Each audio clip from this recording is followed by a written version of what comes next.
This is a Fox News alert, a major new assault on ISIS. The U.S. military planning a new campaign with Turkish forces. Journalist Kevin Ozebek is in Istanbul, Turkey, and joins us live. Kevin, what's the latest?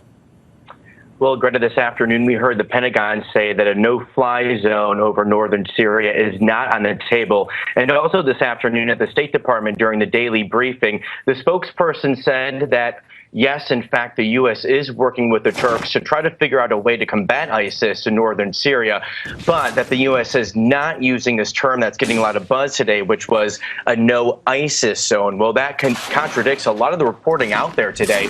Here in Istanbul, the major daily newspaper, Hürriyet, is reporting that, yes, in fact, U.S. and Turkish officials are working on this whole plan to create a zone about 60 miles wide by 40 miles deep in northern Syria, right along the Turkish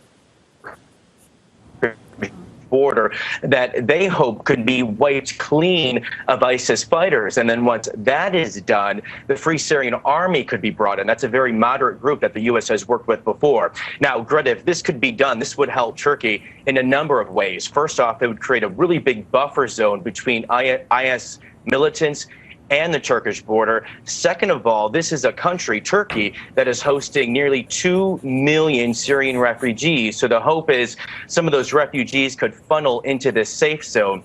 And finally, let's bring in the Kurdish equation here. If the Free Syrian Army controls this huge plot of land, that would stop the YPG, a Syrian Kurdish force and militia that does control some land just east of this, from moving westward. Yes, Turkey has been going after ISIS, but also recently there really has been an escalation with a group called the PKK. That's a Kurdish group here in Turkey that is labeled a terrorist group by Turkey and the U.S. and eventually wants to see a Kurdish state here on Turkish soil. So Turkey does not want to give any influence in Syria to a group linked to the PKK. Kevin, what all of a sudden spawned this tick upward interest by Turkey?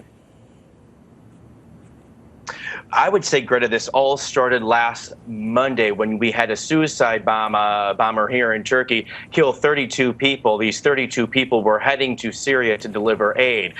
When it comes to what is next with all of this, we may know a lot more later today. I say later today because it's already Tuesday morning here in Europe. There will be an emergency NATO meeting today, Greta, where Turkey will be basically explaining all of its concerns when it comes to the security along the Turkish-Syrian border.